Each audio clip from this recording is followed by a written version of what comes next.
Go. Hi, my name's Tracy, and I'm doing a different kind of ice bucket challenge today. I'm inside, I'm in my bathroom because I live in Florida, so it's raining outside. And I'm going to be talking about something that's really serious. I'm going to be talking about violence against people with autism. I'm not autistic myself. I have a sister who's autistic. I'm wearing my Frozen shirt in her honor. She has the same one. And by now you've probably all heard about the incident in Ohio where an autistic teenager who thought he was going to be doing the ALS Ice Bucket Challenge with his classmates instead had a bucket of urine and feces dumped over his head. And I'm not going to use the word bullying or prank here. I think it's trivializing to call something a prank when we're talking about intentional cruelty. I think this was assault. It was meant to degrade and humiliate someone. And I'm also not going to link to the video that went viral because I know the boy tried to hide the video from his mother. He was embarrassed. And while I don't believe that victims of violence have something to be ashamed of, he still deserved to have a say in whether people saw that video. And so I think it's sort of adding insult to injury that instead of being taken down after his attackers put it on Instagram, it went viral and now everyone is tweeting and sharing this video that was very humiliating and that he didn't want people to see. So I didn't watch it, and I'm not going to share or link to any article that did share the video. So a lot of people are using this to raise awareness about autism and what they're calling bullying. Drew Carey and some other celebrities have offered thousands of dollars as a reward to find the perpetrators, and if the police find them without a reward, which now they have, he plans on donating that money to Autism Speaks. And I'm making this video to challenge him and everyone else to please donate their money somewhere else. Autism Speaks does not have any autistic people in positions of leadership. They actually lobbied against a proposed amendment to the Autism Cares Act that would have basically mandated greater representation of autistic people in the boards and the governing bodies that are impacting their lives.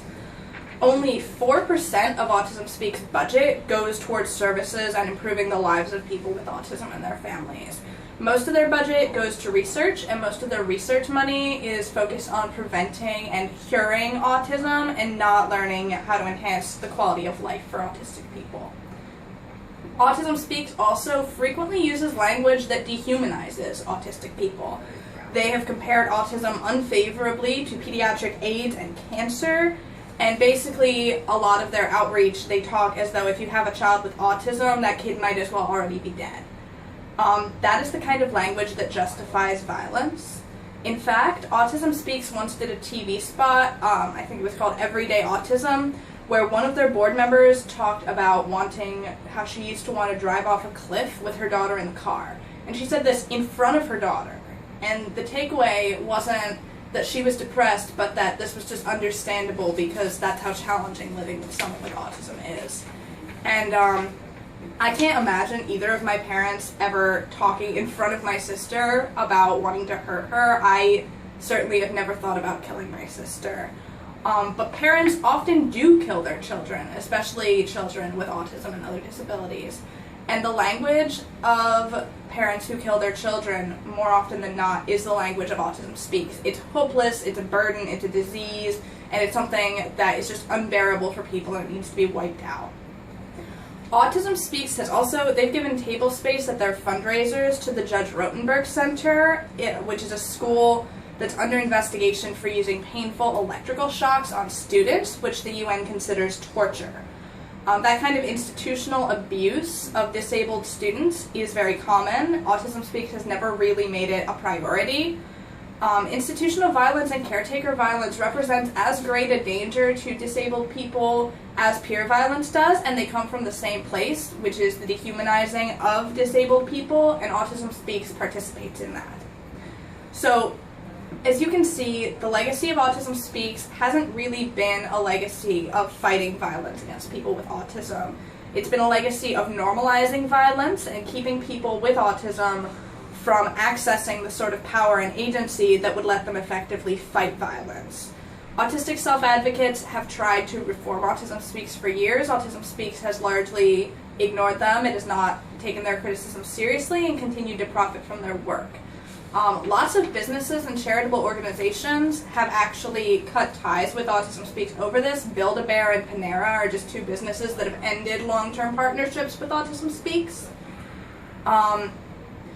And people in Bay Village, Ohio are doing some amazing things. They're rallying around this boy who was attacked, and they're having some great conversations about respect and acceptance of people with cognitive disabilities. And I think it would just be such a waste if all that awesome energy and that desire to foster respect and acceptance just wound up funneling money into Autism Speaks because it happens to be the biggest autism charity, when that money could just do so many awesome things elsewhere. So I've made a donation of $40 to the Autistic Self-Advocacy Network.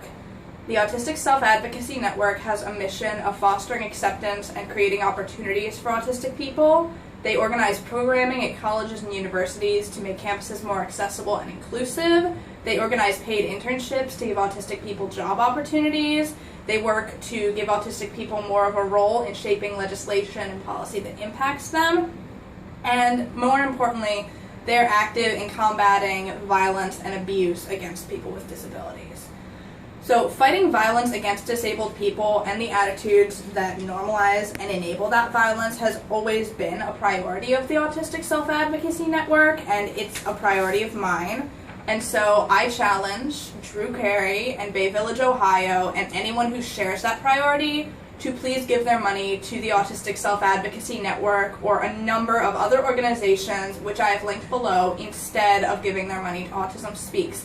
None of these organizations are nearly as well funded as Autism Speaks, and $10,000 would be a huge, huge deal to any of them. Now, because I feel so strongly about this, I'm going to dump ice on my head.